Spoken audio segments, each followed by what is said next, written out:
Everyone's here. Lekker shot. All right, so I think the reality of the situation is it's quite difficult to go out for the type of weekend that I went this weekend, where first of all, you around, in inverted commas, normal people for an entire weekend. And you're doing the things that you love doing, like, which for me is riding off-road bikes and scuba diving, right? Those are the two things I love the most in this world, those are the two things I love the most in this world to do. And you hang around with people that are, well, the one couple that was there, they're having a massive issue with their daughter, who is in psychosis from psilocybin, and which is mushrooms for those who don't know, from psilocybin and THC, and is in what we would call a sister recovery center of ours, where we send the ladies because we don't take ladies, right, out in Potch, right? And we also run a flip and proper program. And you listen to them and what they're going through, and when you try to explain to them what the situation is, how difficult it is for those people to absorb the gravity of the situation they find themselves in, which is a situation that they didn't make for themselves. That was never their dream for their daughter to end up in that position. You know what I mean? And, which is terrifying when you consider that psychosis can be permanent. And if it's not permanent, it can be very, very, very long before someone comes out of psychosis, if, like I said, if ever. And then, the guy that runs the dive outfit and took us riding in that Walter, and his wife, and the dive masters and that work there and check the way these people live their lives. They're living down at the coast. They're doing what they love for a living. They absolutely love what they're doing. Scuba diving and teaching people about scuba diving and teaching people about sharks. Particularly their outfit is called Ocean Protectors, and the derivative of that is Shark Wise. And they're considered by many to be the leading shark experts in the world, to the point where Walter doesn't only dive with sharks, he goes up into the Okavango and he goes into these places and he dives with Nile crocodiles as well. So, and doing studies on these animals. And you watch the way that they live their life, and in terms of, they have stress, but it's a different type of stress because they absolutely thrive on what they do, right? And you watch how positive these people are about their existence. Then to think that I have to come here, right? And the first thing I see when I come here, as I've mentioned before, there's this big investigation going on down there because of things that have happened at one of those recovery centers, right? I'd like to mention some of the things. Guys are being made to dig pits with teaspoons and clean toilets with toothbrushes. And these are things we did in the army, you know what I mean, like in the police. It was like, punishment in the police and that. It was what we would consider normal, but apparently now this is harsh and cruel punishment, right? But some of the things are far worse than that, like being locked in a cell type thing. It's allegations, I don't know if they're true, I'm just telling you. Being locked in a cell alone without food and water, being given a bit of water and like a plate of cold porridge with no sugar for days and days and days on end, and even being deprived of food and all kinds of things, all kinds of crazy stuff. Hectic assaults where people have had to go to hospital, and someone got injured and never received treatment for days and turned out they had a broken leg, and sexual abuse of female residents there. And the latest thing that just came out, someone saw the director of the rehab putting a bag in a drain pipe and then went and pulled the bag out of the drain pipe and found a aborted baby and CCTV cameras in the bag. So there's, the press, and then of course the big thing is the guy that was found in the property adjacent to the rehab, beaten to death. Okay, so clearly there's a problem, right? I don't know. What do you guys think? All right. So here's the kicker, right? Some outfit was here 10 years ago. All right. Right on social media, the same thing is happening here, and we must be investigated. Now I've got all you oaks sitting here, right? Okay. All right. And I'm quite happy to go fetch another microphone. Okay. And you can tell people live on camera if you've experienced any of those scenarios at this institution. Now what this individual, all right, doesn't realize is that subsequent to his having been here in 2020 during COVID, we refused to close. They instructed all public entities to close, right? But at that time, I'm not saying that's the time now, then we had a large contingent of guys here, all right, who were here that came from a situation where obviously they're individuals, they're not all together, but individually they came from a situation where they really had nowhere to go. So if we closed our doors, they would go to the street, right? And if they go to the street under the Disaster Management Act, the police's instruction was anyone on the street was to be arrested and put in the cells. And we had, I think, 4 oaks that had come out of the cells at the beginning of COVID, and we had a couple more that we actually went and got out the cells who were in the cells because we had that special permission that you could travel. What was it? Yeah, it was like a special services things, because we used to do interventions and that, right? So we went to this prison, specifically Boksburg prison, and we got this guy and his brother out because they were on the street and they'd been put in there and they'd been here before. So we went and got them out of prison and we brought them out. Then all of a sudden, they said, right, now all these institutions must close. And we said, we're not doing it because we're not putting these people out on the street. So then they said, all right, then you got to, set your beds up in a certain way, and you've got to have X amount of sanitizer, and you've got to have X amount of this, and we've got to have X amount of that, which we then, at massive cost to the center, went in, complied, right? Then we had an individual here who was a staff member who was, in his mind, going to take over this place. But without my knowledge. In other words, he was planning a little coup d'etat, a little hostile takeover. So he phoned the department and he phoned the police and he said to them, we're not complying with the disaster management scenario. So they arrived here with literally the entire police force. I've got the videos here. I can show you extra videos. The police came here, they told me, we want to come in, blah, blah. I said, you're not coming in. You're not coming in because you have no reason to come in. You know what I mean? And then they tried to get heavier, and then to the credit of the Oaks that were here, the Oaks all came out of the movie. They were watching the movie. They came out, they saw what was going on. And the next minute I had 40, 50 Oaks standing at the gate fluking the cops, right?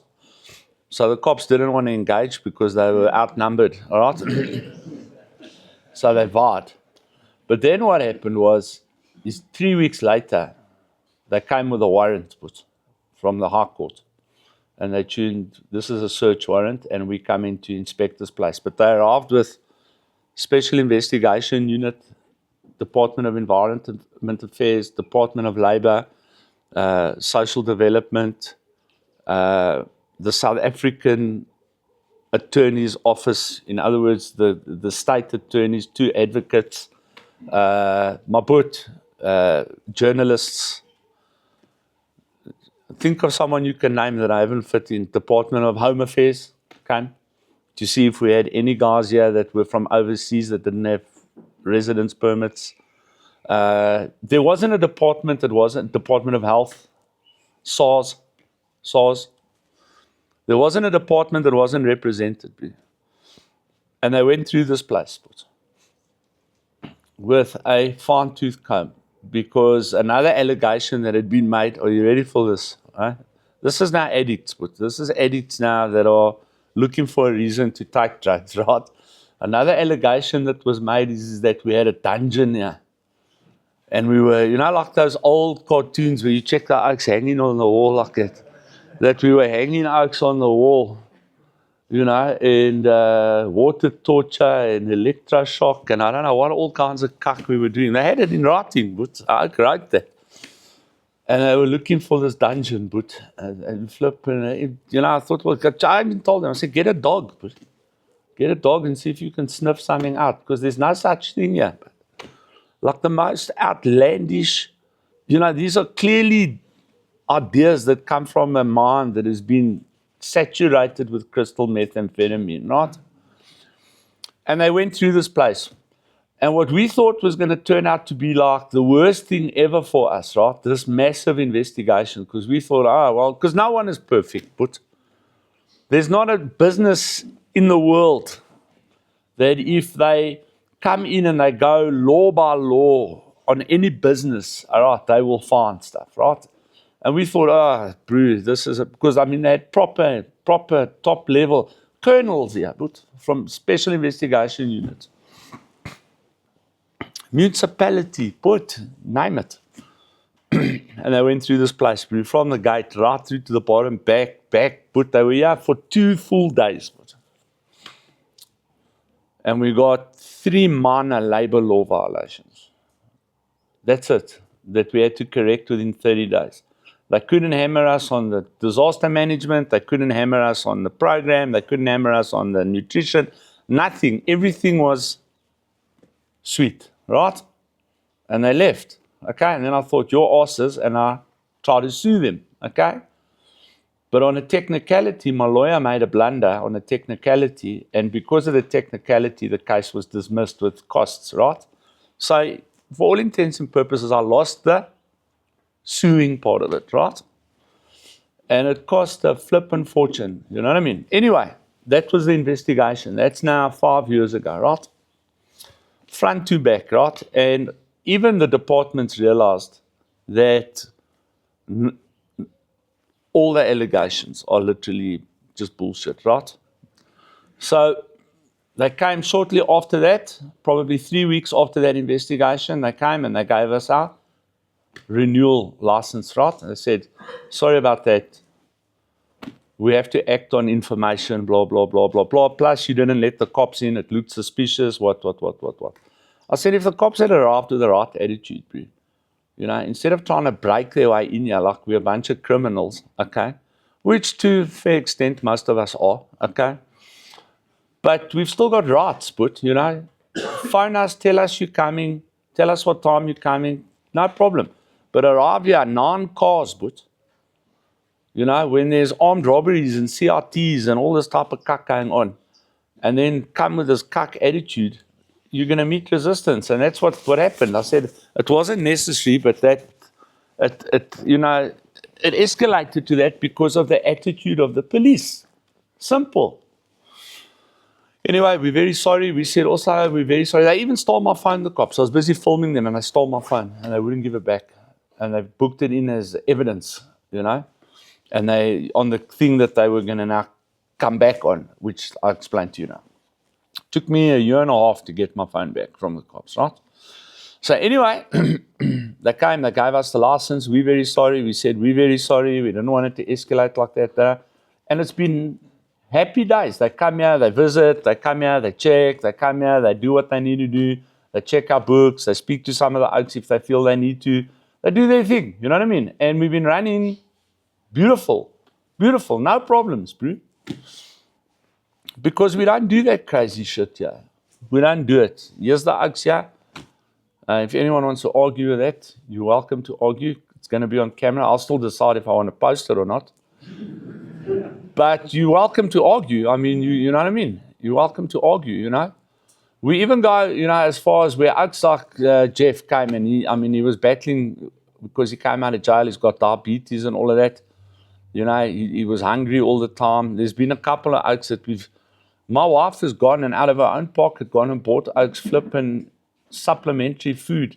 You know, even though the oaks get 3-4 times what they're supposed to get here, as we never withhold food here as a punishment, you know, because it's not right. It's not supposed to be done. Even now, you know, I looked at it and I thought, you know, because what we were doing is when guys were on full consequences, we were saying, all right, only 3 cigarettes a day. But I've abolished that, bro. I've abolished it because, you know, I mean, really, you know what I mean? Because I'll tell you where I'm at. Must I tell you where I'm at? And I'll tell you where I've softened. I'd say I've softened. But I haven't softened. I haven't softened at all.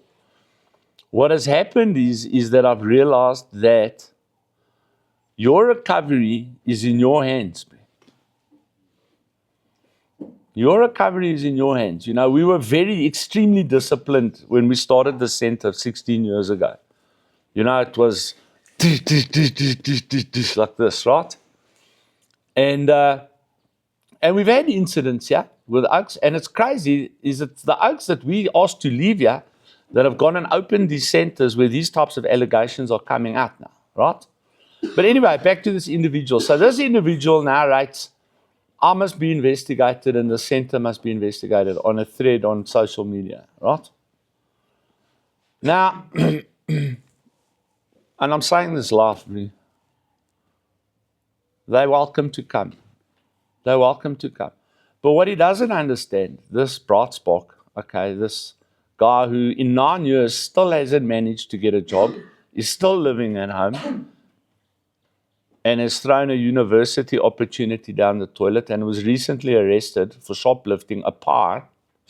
All right? Okay. Okay. What he doesn't realize is the guy that exposed this whole thing, all right, the journalist, right, who started writing about this whole thing that's going down at this other recovery center, last year this time was here. He was here, bro, because there was a guy on the program here that recovered.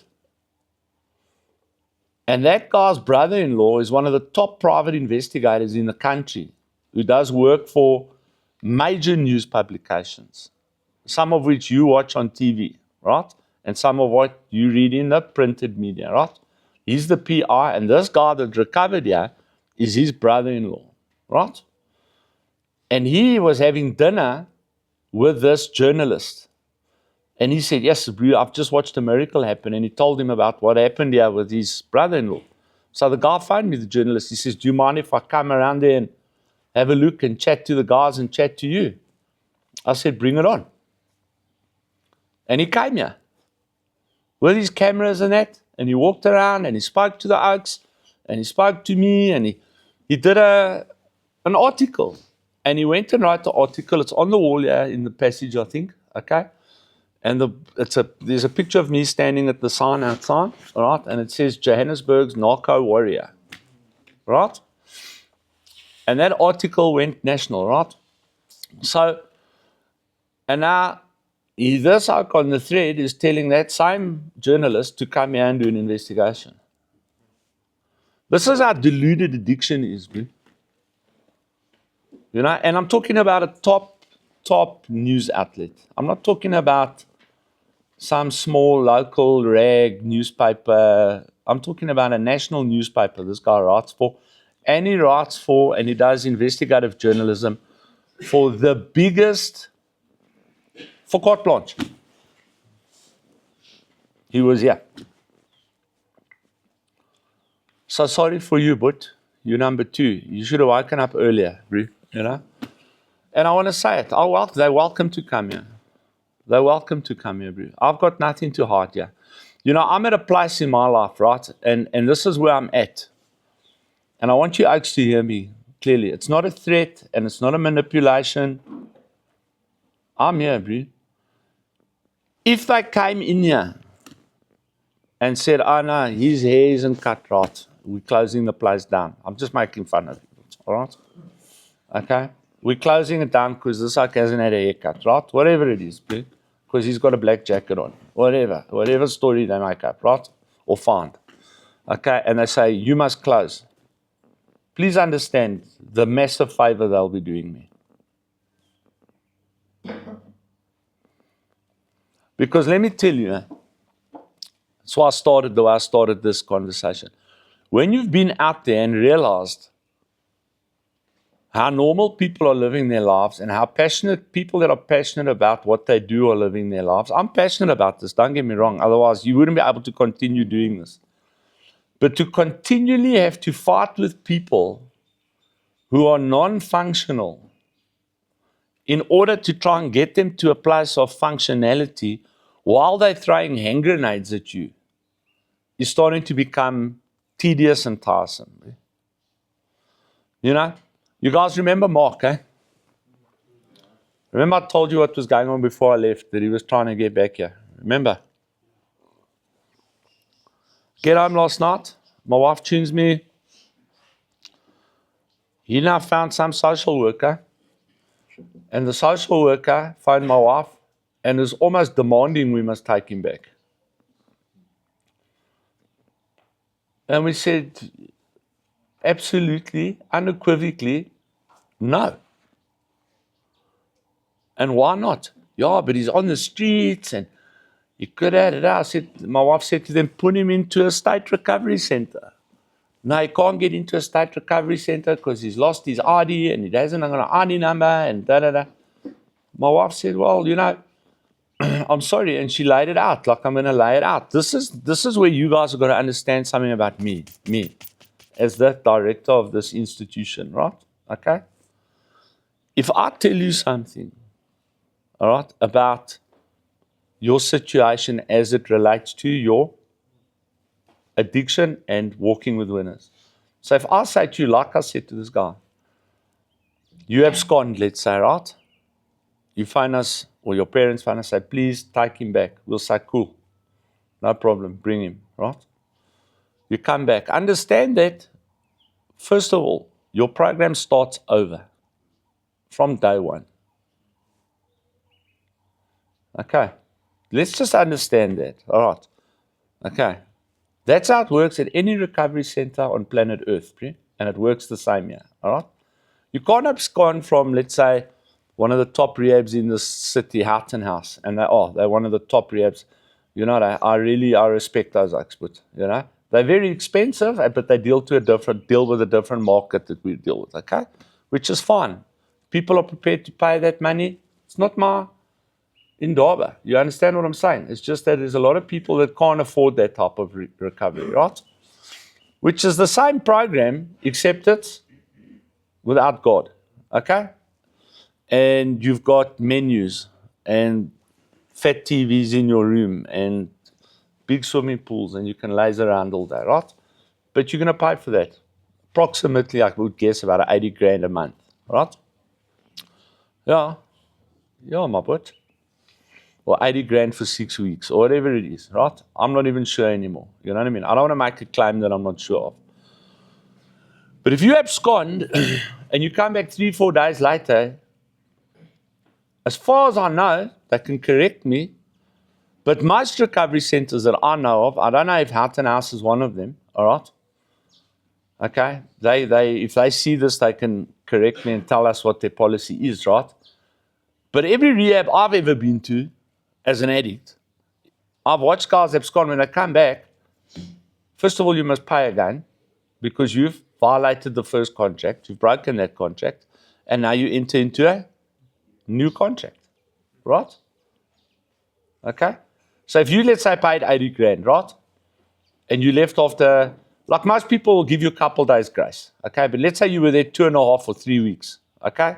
And then you run away, or you abscond off the program, or you refuse hospital treatment and sign yourself out, right? If you come back a couple days later, you start over and you pay again. End of story. Okay, so let's just get that clear, right? But you can come back, no problem. Now, what's going to happen is, with an individual like this particular individual we're discussing, Mark, right? He'd absconded from a northern suburbs, expensive rehab, and returned willy-nilly 9 times, but. And they kept taking him back because it's a business, bro. All right? So he came here, he left. Then he came back, then he ran away. Right? Then he came back and I called him to my office. And I said to him, we're not going to charge your mom extra, but you're starting again. Okay? And then he was like, yeah, I insist that my mom gets a court order against me and this, and gave me this whole spiel, right?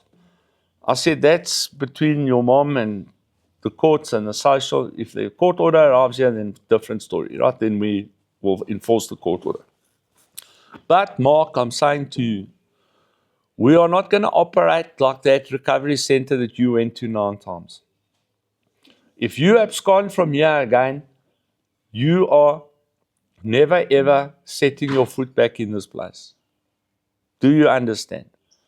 Oh, that's why I want the court order. I said, no, I don't care. I'm just telling you. That's how it's going to be, right?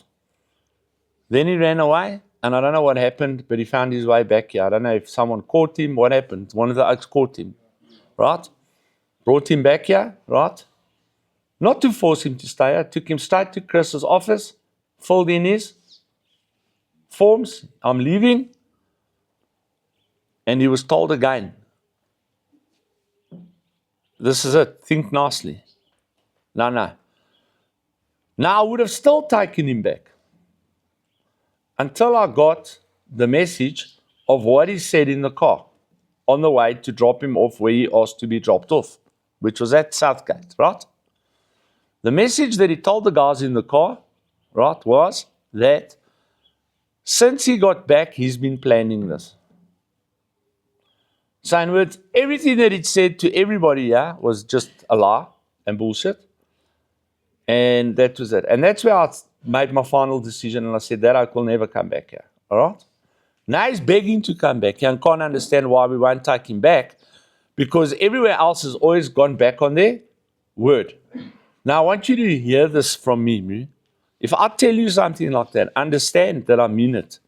All right? There's another young man here. He's at work today. He's in the sober living at the moment. He did the program here, right? His cousin has been here 4 times. Okay? He's had the opportunity to be here more than that, but has refused to come here on all kinds of grounds, right? Also making up all kinds of wild allegations, okay? The last time he was here, we went on a diving trip with the Oaks, and he went and broke into the bar, got drunk, and then tried to get physical sexually with some of the female staff at that dive center, right? All right? And we brought him back here, okay? And expelled him, all right? And he's never been allowed back here since then, right? Now, there's been a couple of times where we've sort of gotten soft, and we've sent messages out and said, you know, if he really wants to give it a go, we'll look at it, right? But then the story was, no, you asked this, and you asked that, and you asked the rest, and you just the this and the that, and he went to this place, and that place, and that place, and he's made cuck at every single one of those places, right? To the point where they won't even take him back. Now, his uncle, the guy's here, his uncle has seen how well he's doing. Now he's saying, do you think they'll take so-and-so back? And I've made it perfectly clear.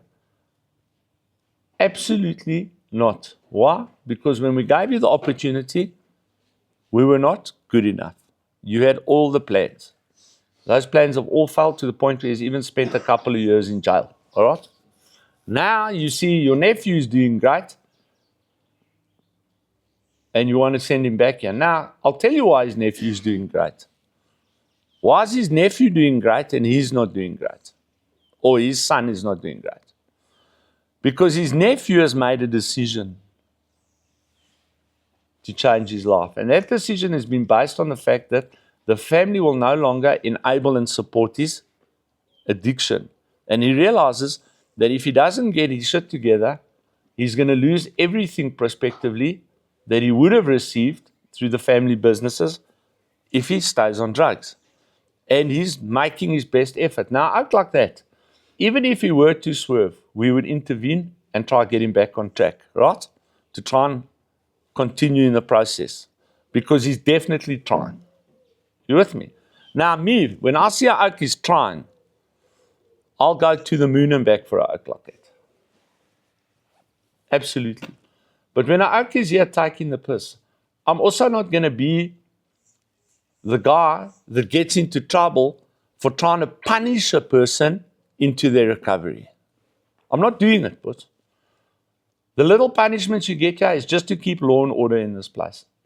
But to try and, I saw it where I was in rehab. They tried to punish oaks into recovery. I was there total 6 years. It didn't work.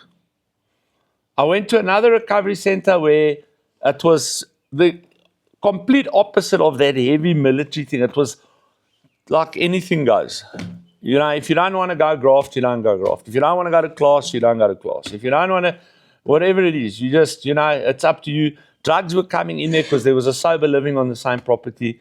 Drugs were coming in, alcohol was coming in, and a lot of the oaks succumbed to it. And the oaks had overdosed inside that rehab while I was there, right?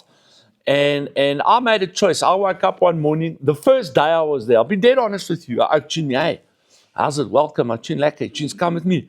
And he took me down to where they were building the new part of the rehab. And he said, hey, you want to make a scape? And I tuned, oh, sweet, right? And I smoked a joint with him. And as we put it out, the owner of the rehab came around the corner.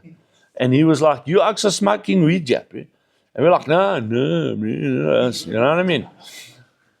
And he's like, I know you're smoking weed and this and that, and you oaks are idiots and this and that. Now get out of my sight, right? And that was it. And I was like, this is a weird rehab. Where I was before, you would have gone to flipping punishment for 21 days and cuck bricks, right? And I was like, all right, sure, that's weird. And then I was like, yeah, you know, okay, I didn't like it. It was like, you know, it didn't gel, you know what I mean? I was like, what? And him and I had a couple of arguments about it, you know, me and the owner. Like, why wouldn't you punish someone for doing that? You know what I mean? And he said to me, his words were, this is a choice thing, bro, right? Later on. But a couple of days after that, I woke up, I went to go to the toilet for a pee, and I walked into the toilet, and I was sitting in the toilet, all right, of this like little cottage we were living in, which was a ramshackle thing. When it used to rain, it used to be wetter inside than outside, right? And we were in that part of Natal where it rains all the time, right? Okay, great town, right? And this like was sitting there smoking the moon. And I'm there for crack, and I've been there a couple of days, right? And I walked in, and this oak was also with me in that rehab before, so he knew me quite well. And he like cucked himself, okay? And he chewed me, hey, bro, please don't say anything, you know, I'm sorry. And I checked it out, and it was like on the toilet seat. And the pipe was there, and the whole thing, bro. And I'm a crack addict, huh? He chews me, want to hit. I would nearly mention his name, but I said to him, no, bud. I said, take your crack and F off out of our cottage, because he didn't even stay in our cottage. Man. And he died.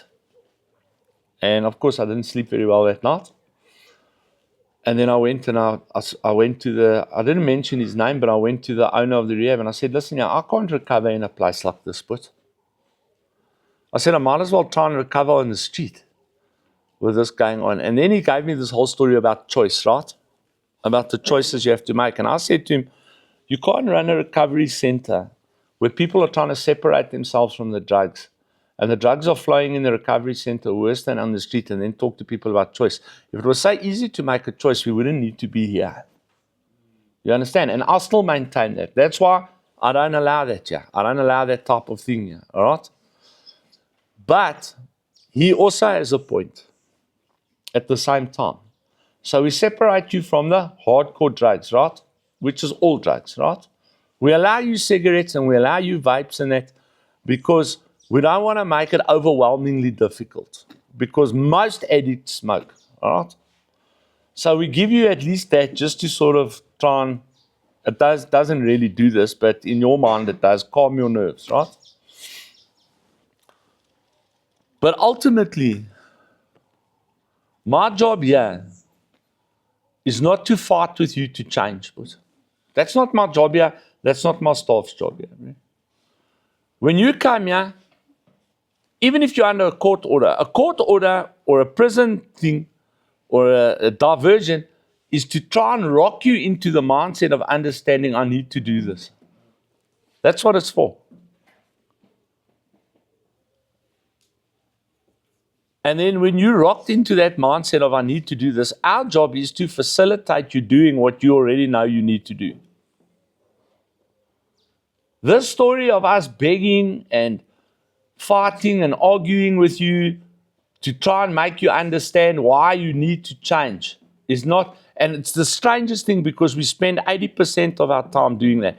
If we didn't have to do that, do you know how far we could get? You and I. If you already, look at the guys that are doing well. Those are the guys that have made a decision to change and we are facilitating that change. And those oaks are changing. The oaks that are fighting us tooth and nail are not changing, are hiding in the cracks of the program, preparing their next hit, preparing their next relapse. And it's sad because at the same time we have a mandate with your family to do our best to try and get you thinking straight. And we often can't do that because you just cannot understand that this is something you have to do if you want to live like the people I mentioned at the beginning of this endeavor. But I'm not fighting with you about it anymore, bro. And you can see how much we're not fighting with people, bro. We're not doing it, bro. We'll sit down, we'll talk to you, we'll counsel you, we find your family tells you what they want, what they need to do. You then make a decision. You follow through on that decision, whether it's to stay, whether it's to go, whatever it is, bro. Then you do that. Right? And if we're down to 0 people because of it, then we're down to 0 people. It's as simple as that. You know?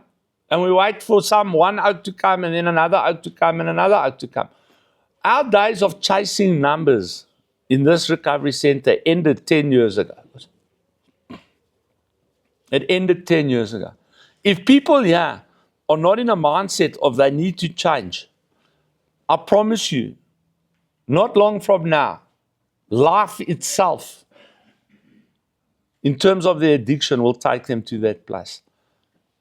And you will remember my words here. And chances are, when they ask you, do you want to go to recovery, back to recovery, you'll say yes. And chances are, you'll say, take me back to PD because he's the only oak who ever spoke the truth to me. And you can see that, yeah, with oaks that are back. Oaks that rolled their way out of here. Came and knocked on the door, you know. I've been around a bit.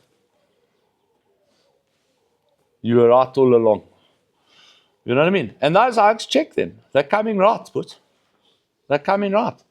It just was, they had to go through a process. Now, we argue with you and we try to prevent you from having to add the baggage of all that extra pain before you come to that realization. But some of you are going to just simply have to experience it, but, you know?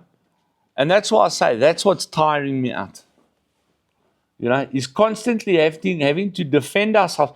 You know, if you want to go like this other oak, this RV, that's also writing all kinds of bullshit to everybody, you know? You know what I'm saying? I mean, this oak is completely lost his mind, all right? And he doesn't understand that anyone who reads anything he's written can quickly deduce this oak is not right in the head. He doesn't get it. Fighting tooth and nail to stay an addict. And if that's you, bro, go be the best addict you can be. You know what I mean? Go and drug yourself to wherever the drugs take you. But please, leave me out of your mouth. You know, to be quite honest, if you're here and you're in recovery, I care about your recovery. And I care about you and I want you to come right. But if you go out there and you want to be a drug addict, I don't care. I don't care. I really don't care. Because ultimately it boils down to your choice. You decide, I want to change, I want to come right, help me do that. And there will be some pitfalls, you'll fall into those holes. We'll help you out of those holes. We'll carry you where we can carry you. But in some places, we can't carry you. Only you can carry yourself with God's help. That's why we push the God agenda here. Because there's some places we can't carry you, you can't carry you, then who's going to carry you? And that's where the word comes into it. The supernatural. When the natural can no longer assist, we rely upon the supernatural. Because ultimately we live in a natural world. And we have to carry ourselves through this natural world with natural thought process and natural inclinations. All right. Where we at? What's the time? Yeah, we're pretty much done. The next one we were going to do, we did lack of self-control. And then tomorrow, if I come in tomorrow, because I'm struggling a bit myself, all right, is disrespecting your parents. Can you imagine that? Now, they've got disrespecting your parents as a destiny killer. Who would have thought that, Pri? I'll tell you who. The Bible. The Bible, thousands of years ago. All right. So I'm going to leave it there. Hang on, Japes. You can just chill one more minute. There was something else I wanted to say. No, actually, it's cool. It's cool, bro. I said it earlier. All right, gents. So you must come to that place. What I'm basically saying is this. If you don't want to change your life and you're looking for an excuse to carry on taking drugs, please don't make Walking with Winners and Pastor Dave that excuse. All right. We're doing our best to help you, bro. All right. Sweet. Lekker.